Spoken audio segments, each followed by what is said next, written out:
It's a beautiful day. And one of the bonus features, we're alive. I was just thinking about that. We're all alive. So we got that going for us. My name's Brent McClanahan. Dave's at the control center. Margaret's got the audio resonator going. Tim's operating the Vector 3. There's old Wild Connie. She's handling the compressor ratio. Let's not forget Oscar. He's working the controls at the comp. Only guy working at a professional podcast in America who's on prescription acid.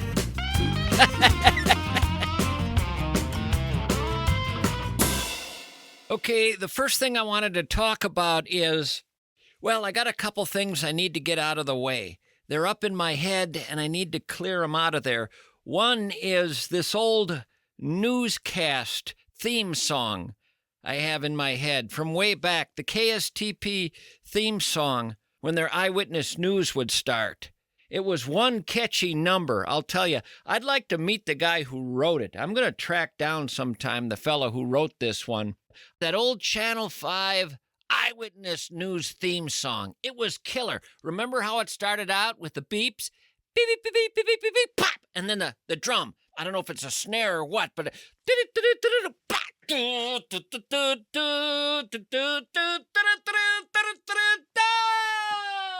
remember it? Here, give a listen.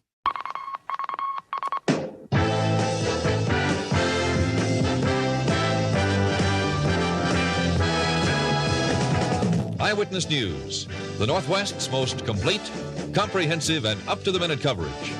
With weatherman Roy Findon, sportscaster Ed Cairo, and anchorman Stan Turner. Good evening, everyone. Boy, that's great. That's some good music right there. What I'm most curious about with that Eyewitness News theme song, I'm most curious about the beeps and the smack of that drum, because that's what makes it. Right there. Listen to that. You know, Springsteen always used to talk about the hit of that snare at the start of Like a Rolling Stone. Bob Dylan's biggest hit. There's that smack of that drum at the start of Like a Rolling Stone. And Springsteen always used to talk about how that smack of that drum just hit him right in his core. Well, this Eyewitness News drum does the same to me, especially coming off the diddy-diddy-diddy-diddy. I mean, who came up with the diddy-diddy-diddy-diddy? Brilliant. I don't even know what's going on there. Is it supposed to be kind of like a police radio or a warning? SOS? What is that? Is that Morse code? It works, though, especially the diddy-diddy-diddy-diddy and then the drum.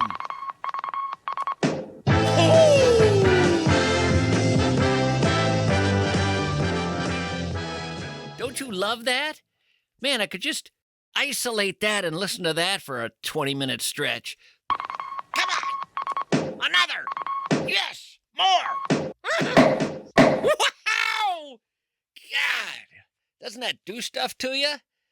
Man, I wanted to come out of that theme song with an anchorman at a desk saying, "A meteor has hit Earth and everyone's going to die tonight. Bye-bye. Give us that sounder again, Craig." We're all gonna die. Whoa, I'm getting a phone call. How often does that happen on the show? Hang on a second. Well, that's a little odd. Normally I turn these things off. See what we got going on here. Hello? This is Adapt Health calling about your medical supplies. Press 1 now to be connected to a representative or hang up to disconnect. This is Adapt Health calling for Thomas. I like to refer to myself as Big Tom. All right. I'm on a recorded line, and the reason I'm calling today is because it's time to place an order for your sleep supplies. Wait a minute, you're on a recorded line? Yes. I'm on a recorded line. All right. right. Can I get you to verify your date of birth so I can pull up your account? Sure. I was born September 19th, 1962. It was a Wednesday. They say Wednesday's child is full of woe. All right. And as I stated, all calls are being recorded.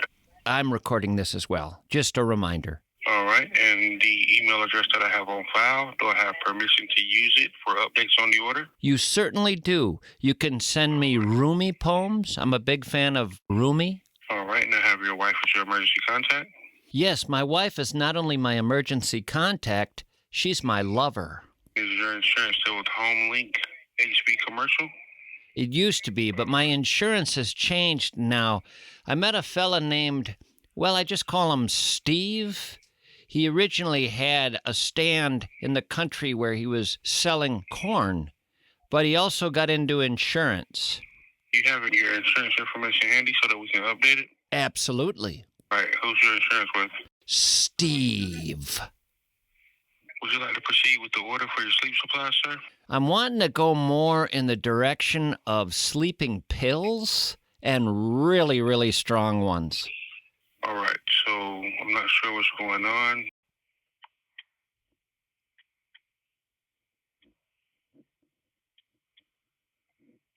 Hello? Hi there. Doug Crenshaw, Motorsports International. What can I do for you today? This is Adapt Health calling for Thomas. Please give us a call in regards to your sleep supplies. I'll pass that along to Tom. I appreciate your time today. Have a nice day, sir. You too. Bye-bye now. Where was I?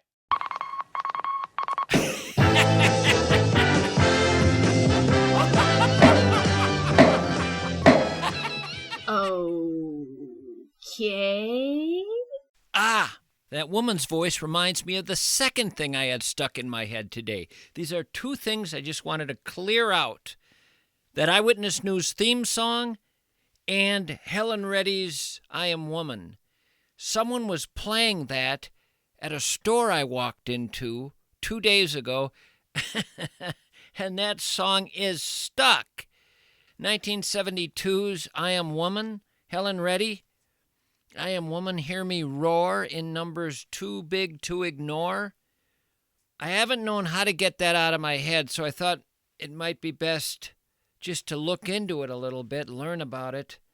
So I was reading about it. Helen Reddy had a good point.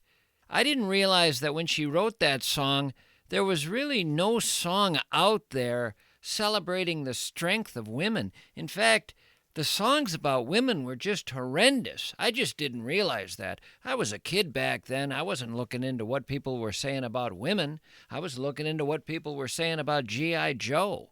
But what they were saying about women was, well, it was embarrassing. Helen Reddy looked around to see what was out there in the way of songs about women. All she found was that 1966 song by Sandy Posey. I can't play the song because of copyright restrictions, but the lyrics to this 1966 song went as follows. It doesn't matter if you're rich or poor or if you're smart or dumb. A woman's place in this old world is under some man's thumb. And if you're born a woman, then you're born to be hurt. You're born to be stepped on, lied to, cheated on, and treated just like dirt. Well, I was born a woman. I didn't have no say. And when my man finally comes home, he makes me glad it went that way. Because to be his woman, no price is too great to pay. Yeah, I was born a woman. I'm glad it happened that way. What the hell kind of a song was that? That's one of the more disturbing songs I've ever come across. No wonder Helen Reddy wanted to write that song. Wow! Who the hell is Sandy Posey? 1966. If you're born a woman, you're born to be hurt. You're born to be stepped on, treated like dirt. Well, I was born a woman. I didn't have no say. And when my man comes home, he makes me glad it went that way. Because to be his woman, no price is too great to pay. Step on me, baby. Treat me like dirt. Oh, more, more. I love it. This is the song of a masochist.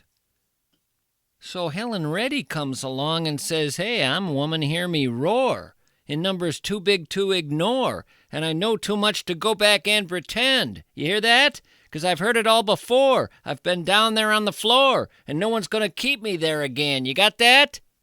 Yeah, I'm wise, but it's wisdom born of pain.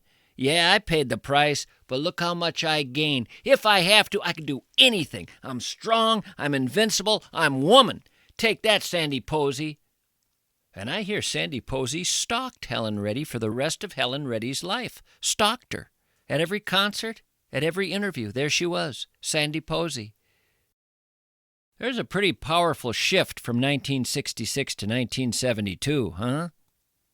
Pretty big cultural changes between 1966 and 1972. I am woman, hear me roar. It's still in my head, in numbers too big to ignore.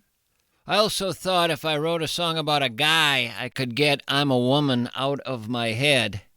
So I tried writing a song about a guy, a song that could have come out in 1972 as a counter to Helen Reddy's I Am Woman.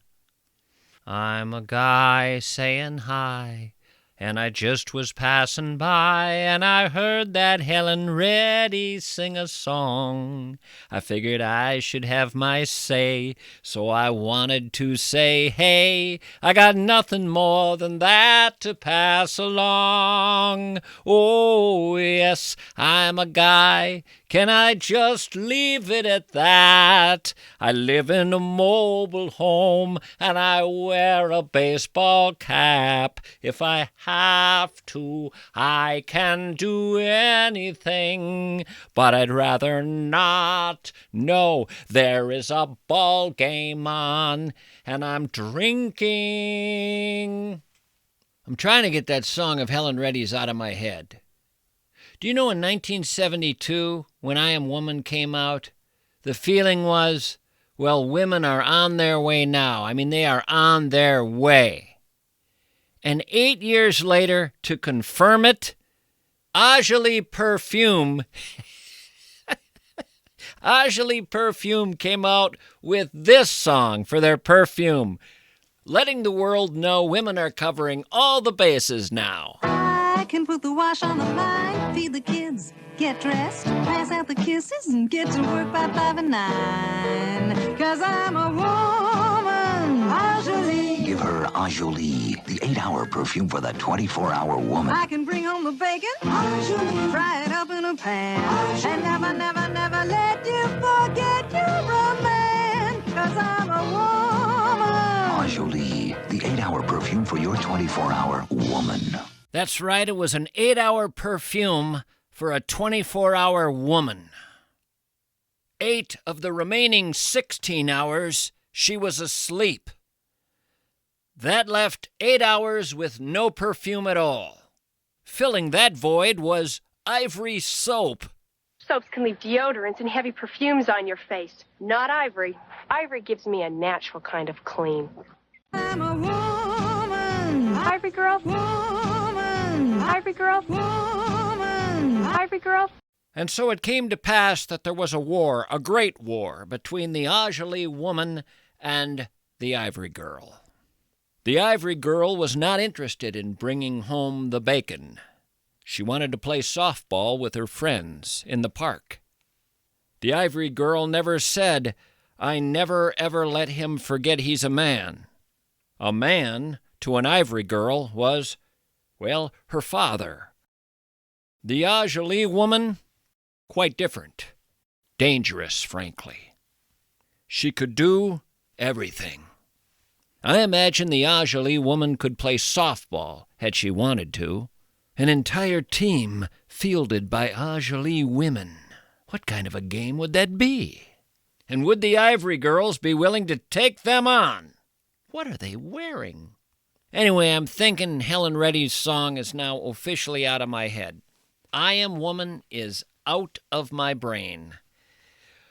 Whew! Now, what am I going to do with that? I'm a guy saying hi, and I just was passing by, and I heard that Helen Reddy sing her song. I figured I should have my say, and I wanted to say, hey, I got nothing more than that to pass along. Oh, yeah, I'm a guy. Can I just leave it at that? I live in a mobile home and I wear my baseball cap if I have to. I can do anything, but I'd rather not. No, 'cause there's a ball game on and I'm drinking.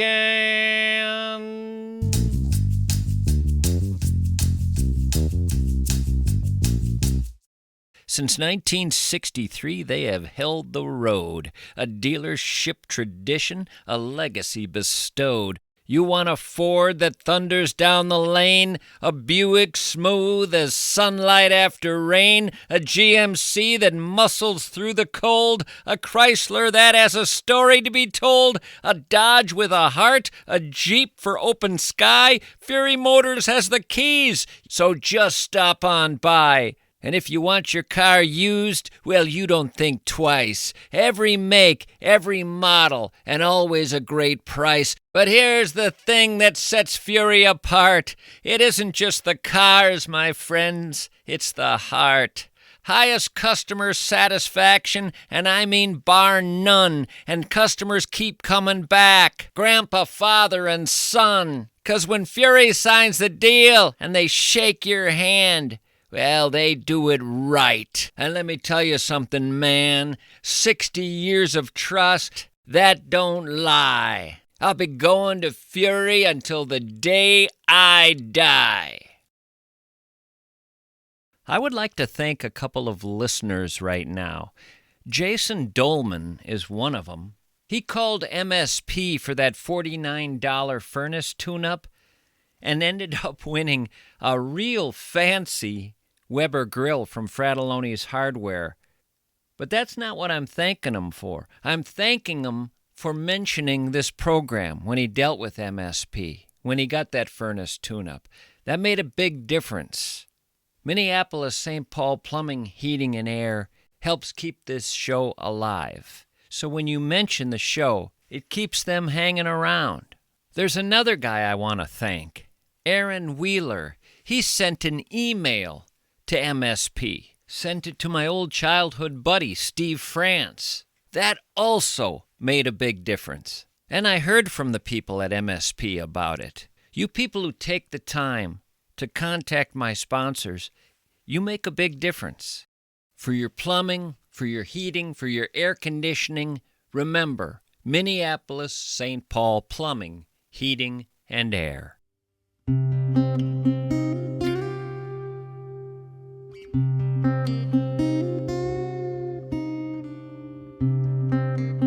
Well, I've been spinning the big wheel, trying to find a listener to talk to. And I'm delighted to say some women have been added to the list of late. Mostly thanks to the men in their lives volunteering their names. But those women have not been answering the phone. I've been getting voicemail. Lovely voices. I'm sure they're lovely women. They're just not answering. Hi, this is Peggy. Leave me a voicemail and I'll give you a call back as soon as I can. Hi, this is Gail. I can't take your call right now. Please leave your message for Melissa. I'm going to keep trying. Let's go with Christy. Let's take a shot with Christy.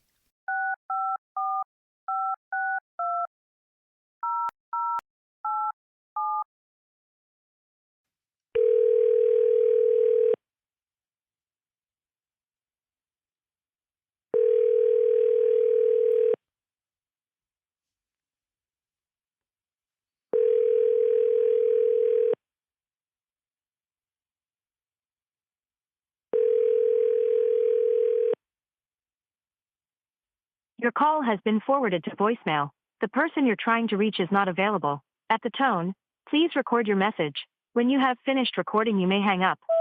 Hi, Christy. This is Mischke calling from the old podcast. Hello?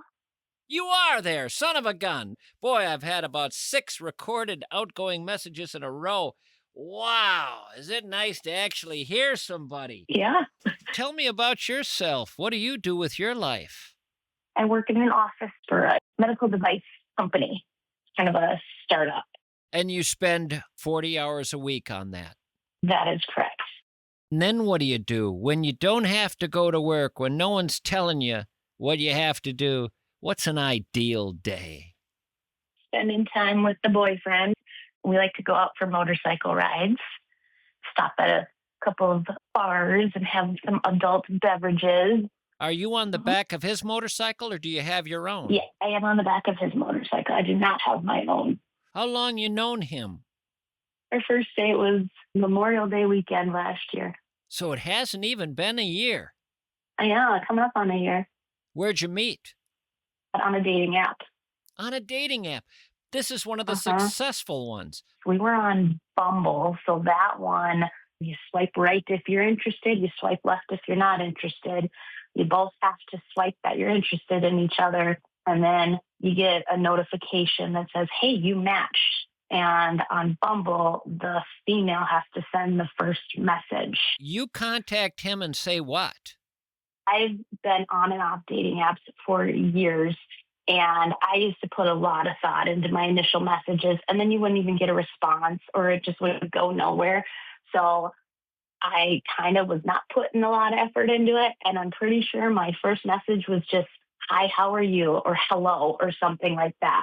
So then once the conversation starts actually going back and forth, and you go, oh, this is a real person. So this fascinates me. You were on dating apps for years prior to Memorial Day weekend of last year.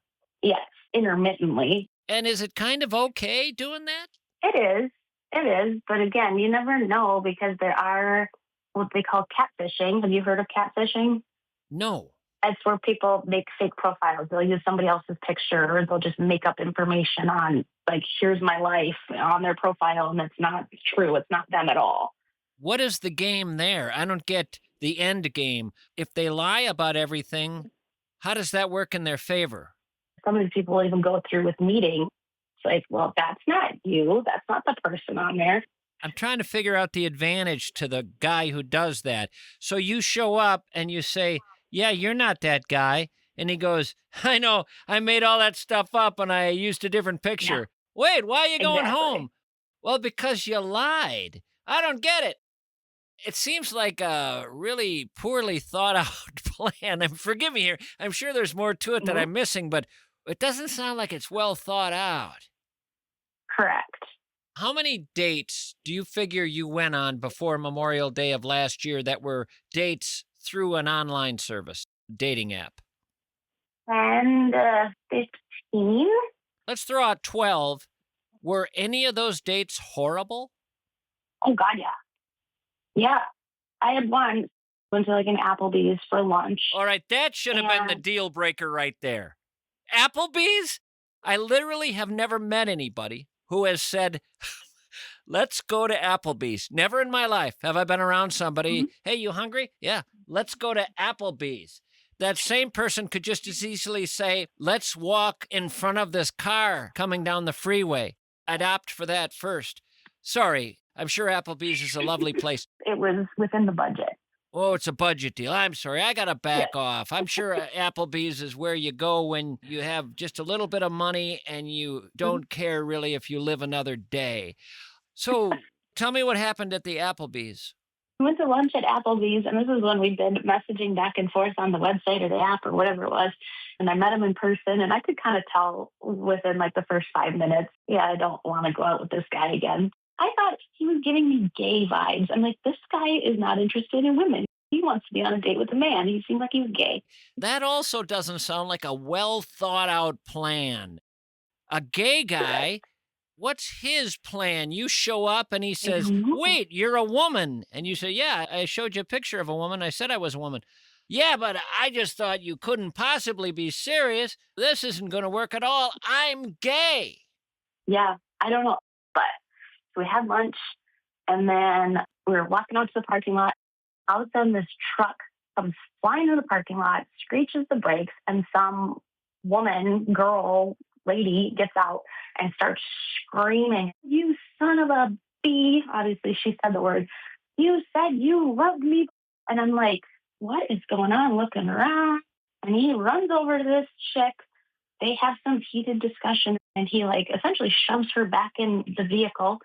And then the vehicle peels out. And I'm just still standing there, mouth agape, looking around, going, what in the hell just happened?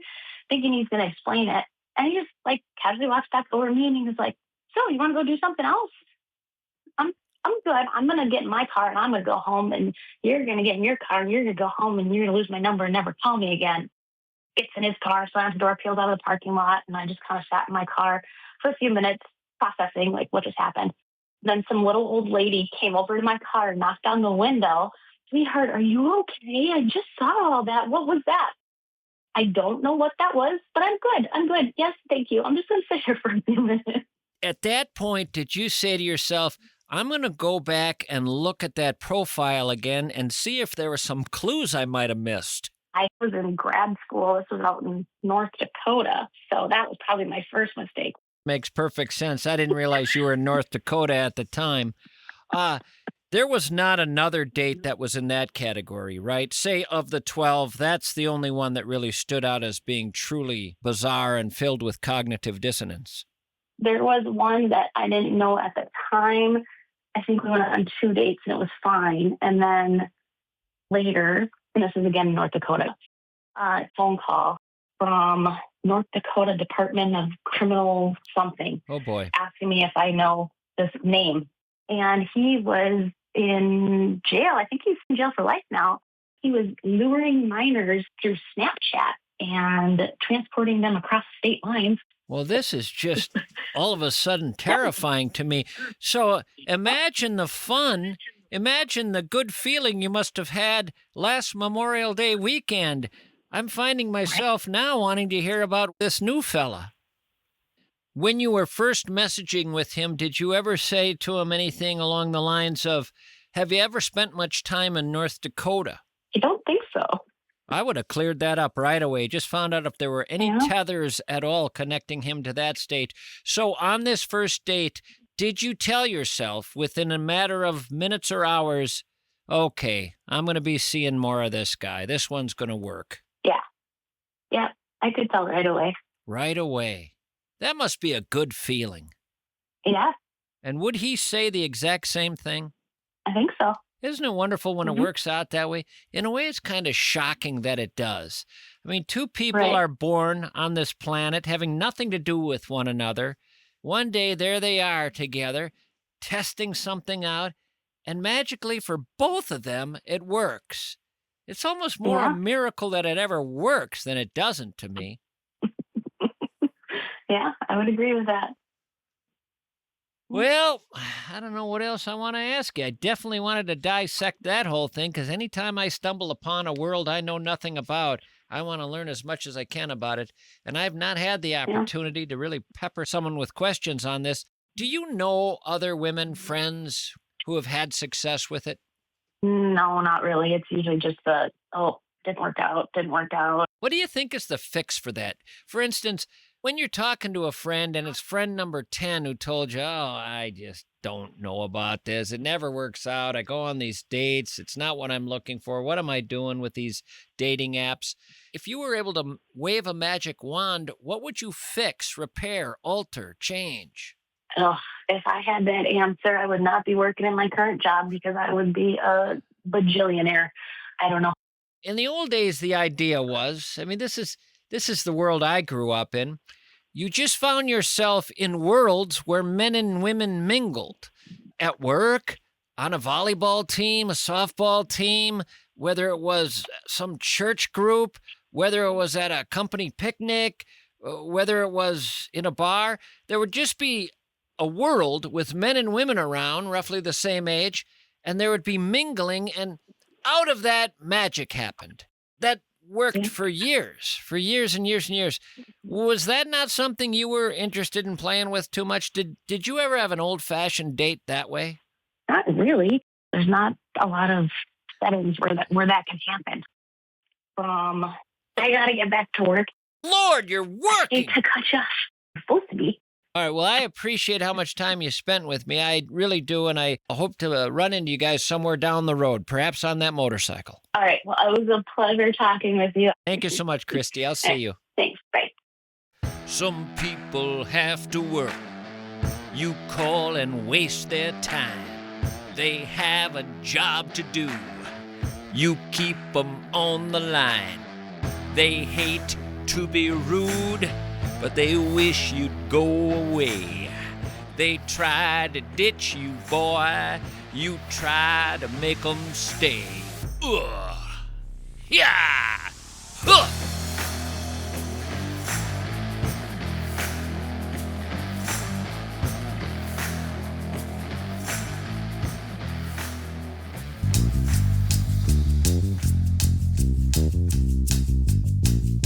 Not available. There's a couple ways to have a bank. There's those big national banks. I've dealt with them. I've screamed into the phone and how soulless and cold they can be and how frustrating it can be dealing with them. You start to wonder, is everything automated? Is there a human being to be found in this world, just a regular person? At North American Banking Company, they have simply brought back what we should have never lost, the neighborhood bank. The neighborhood bank, where they know you, they know your business, they know where you live, they understand your financial situation, they want to help you in whatever way they can. The old neighborhood bank idea, like the neighborhood barber shop, like the neighborhood hardware store. There are 6 locations for North American Banking Company, 6 in the Twin Cities. All of them have that neighborhood feel. Switch to North American Banking Company, take stress out of your life, and bring back the warmth of human interaction. North American Banking Company, member FDIC, equal housing lender.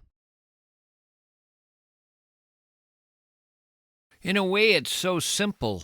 The idea being that if someone is dealing with Alzheimer's and they can't remember what day of the week it is, or can't remember what they had for lunch earlier that day, they shouldn't be housed in the same area with someone who doesn't even know who they are or who their family is. There are several stages of memory loss. The Welshire has broken up their memory center into 4 different households for 4 different stages. They have found it is much easier for people dealing with Alzheimer's or dementia to be housed with those who have similar memory loss. The Welshire has dedicated themselves to really figuring out how best to help people with dementia and Alzheimer's. And they have created a state-of-the-art facility that you need to see to fully understand. The Welshire of Bloomington and Medina. Tour it.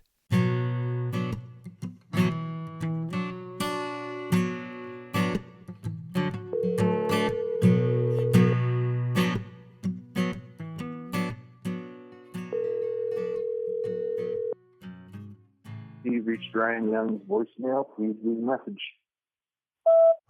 Well, I don't know what a man has to do to connect with somebody using the telephone.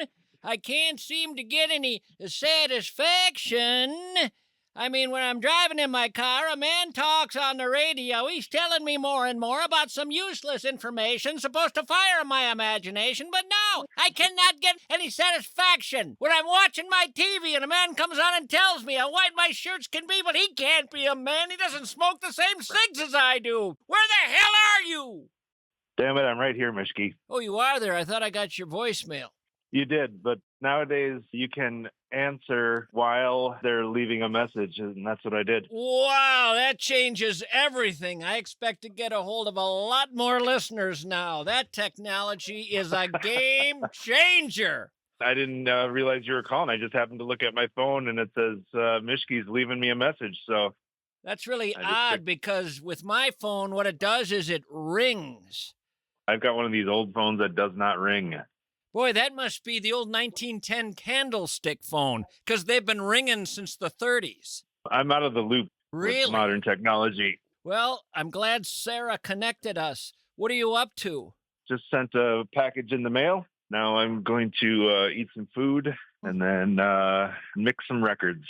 How's the studio? You making any money on that thing? Very little, but I'm doing okay. I've got 3 jobs, so. There's a man who likes to work. You like rolling up your sleeves but not getting your fingernails dirty, I bet. That's true. Those were the guys who were unemployed when I was young. I know those were the guys because every ad talked about that. Do you like rolling up your sleeves but don't like getting your fingernails dirty? Contact us at Control Data. I'm an avid indoorsman, that's for sure. So what else is going on in your life? How's your health? My health is good. Good. How about yourself? I am moving with each day closer to my grave, perilously close to the precipice, beyond which is the great abyss. I have to look back now and start asking myself, was it a good run, all in all? It's time for me to start analyzing that, and if not, make up for it quickly, because by gum and by golly, it could come as soon as next week. That's true of any of us. It is. But again, I don't know if you've had the experience of crossing into that age range where you start getting the phone calls because your buddy here croaked or your buddy there croaked or this obit was found by this pal and he's passing it along and so-and-so just found out he has stage 4 something or other. A lot of that starts happening post 50, then post 60 it kicks into gear with a bit more intensity, and by 70, you're sick of the deaths. You just don't even care anymore. And that's why it's so easy to die when you're old, because you've heard of so many, you're just ready to join them. You figure the party isn't even here anymore, it's somewhere else. That's the beauty of it. I've always wanted, and I'm quite serious about this, I've always wanted to have in my room in hospice the walls covered with the obit pages of all the different newspapers I could get my hands on around the country, so that as I looked up from my pillow, all around me were the faces from the obits looking at me. So with every obit, the family picks out a nice shot of a mother, father, son, daughter, uncle, aunt, whatever. And each of those pictures would be smiling at me from the walls, hundreds of them, so that when I opened my eyes each day, it would be all the people who had gone before me smiling, kind of saying, hey, see you soon. Man, it'd be just this welcoming party. I wonder if anybody's ever done that, just plastered the walls with obit pictures. What do you think? I think that's a fantastic idea, because sometimes people might be scared to die, but if you look and see, like, well, all these people did it and they're fine, I can do it. You know what Jesse Ventura said one time when they asked him if he was afraid to die? He said no. And they said, why? And he said, as only Jesse could, because weaker people than I have done it. I think I heard it from your show, maybe on KSDP days. You were interviewing somebody and they said, dying is like you feel like you're hanging from a window outside and you think you're going to plummet stories and stories, and it's scary, but it's actually just like a 2-inch drop. You did hear that on my show. I'm not the originator of it, but that is a description from people who have had the experience and have come back. It's like hanging off this precipice, some grand cliff, and you think you're going to disappear hundreds and hundreds of feet down into some rocks, jagged rocks. And when you do finally let go and release, 4 inches below you is a thing called the ground, and you're standing on it going, oh, I feel embarrassed. That reminds me of a gag my uncle used to do. He used to have us kids gather around, and he'd say, you want to go on an airplane ride? And he'd put a blindfold on us, and he'd take a piece of plywood that was maybe 3 feet by 3 feet, and we'd stand on it, and he goes, we're going to go for a ride up in the air. We'd have the blindfold on, and he'd have maybe 2 other guys lifting it with him. And the sense was that you were being taken way, way high, way up in the air. And there was a feeling of, my God, this is crazy that an adult is allowing this, and I could fall at any time. There's nothing holding me here. And then eventually he just says, I can't hold this anymore. You're going to have to jump. And I would leap, and it would be 1 inch. I was 1 inch off the ground. Are you an uncle to anybody? I am. I have 4 nibblings. How do you think they view you? When they're old and they talk about their uncles, how will they peg you? What will they say old Uncle Ryan was like? They'll probably think I'm pretty cool. I play in a band, they think that's cool. What? I'm a movie star now. I actually just, I was an extra in a movie. I just got back from that. How'd you get into that? The director is a guy named Jeff Nichols, who's moderately famous. He's done some pretty big movies. He's a fan of Trampled by Turtles. So there's a scene in the opening shot of the movie where there's a outdoor wedding. Is this The Godfather? Unfortunately, no. Okay. It probably won't be that successful. But anyway, so yeah, the Trampled by Turtles is the band playing at the wedding, and I was playing the fiddle, and we did an 80s song. It's the one that goes, I don't want to lose your love tonight. Oh, my Lord. Wait a minute. You guys were doing that one? Yeah. We had to play that song like 100 times, like take after take after take after take. That almost sounds cruel. Out of all the songs he could have had you do in all the world, all the ones you could have delivered to the point at which people would have been walking out of that theater saying, boy, I got to go buy that. And he has you do that one. I mean, what are the odds of anyone wanting to hear that again? Very low. Somehow the lyrics apply cleverly to the story, I think. Who wrote that? The band is called The Outfield. Oh, a my. one-hit wonder kind of band. The Outfield. Did you at least play it in a kind of Trampled by Turtles way, or did you do it like the 80s bands? Okay. No, the story in the movie is that the main character is a bluegrass musician, and his soon-to-be wife does not like bluegrass, but she loves 80s music. So he gets his band to learn that song for her. Josie's on a vacation far away. Come around and talk it over. So many things that I want to say. You know, I like my girls a little bit older. I just want to use your love tonight. I read those lyrics too, and it kind of sounds like if Josie's his wife and she's on a vacation, I don't think he's talking to Josie. I think he's looking to get some action from somebody while his wife is on a vacation far away. I think it's her mother. That's the sense I get, is it's her mother. I got to see what happened to this band, where they ended up. Oh, my God. The lead singer died of cancer. For him, it just felt like falling 2 inches. I'll add him to the wall. Are you in a lull right now, or am I catching you in the middle of touring? I'm not touring right now.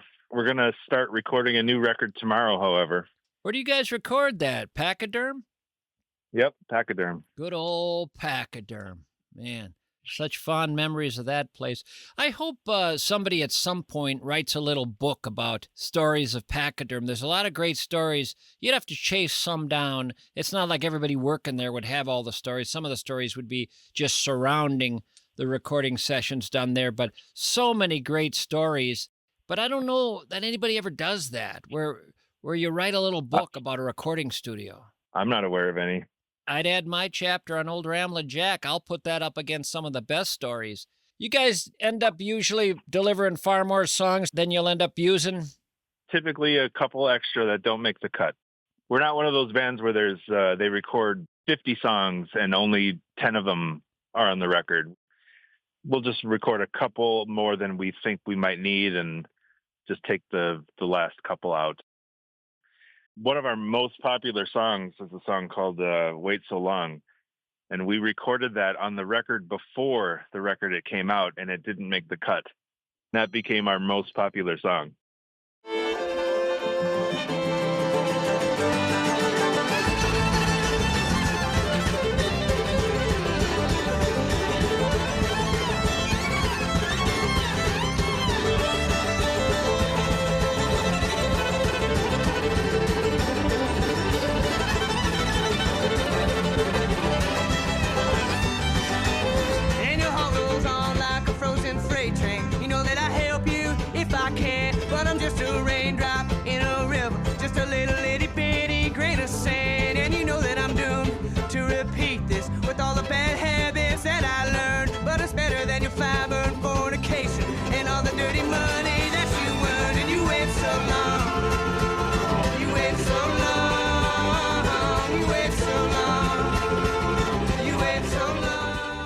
The inability to know what's going to be popular is one of the last great things out there in this world. The fact that we don't know.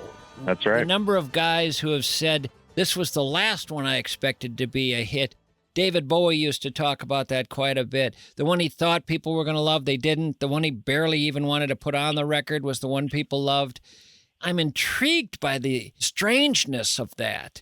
I would argue there are a handful of people in this world, not necessarily the musicians or singers or performers, but there are people in this world who actually have that knack and that skill. I think there are certain savants out there that are freakish in their ability to know, one of them being Clive Davis. Yeah, I think you're right about that. And I'm not sure where that comes from. It is not a trained skill. There is no reason in the world, in a lot of instances, for Clive Davis to know something is going to work. He's not connected to it. It's from a different time. It's a different generation. It's not music he necessarily listens to at home. He's culturally removed from all of it, but he knows this is it. This is the one. This right here. And don't do that. And I don't think he's ever been able to articulate it. I don't know if he's able to put himself in other people's shoes and just imagine that people would like this, whereas other people are just, they're only thinking about themselves, you know, like I don't particularly see what's going on in this song.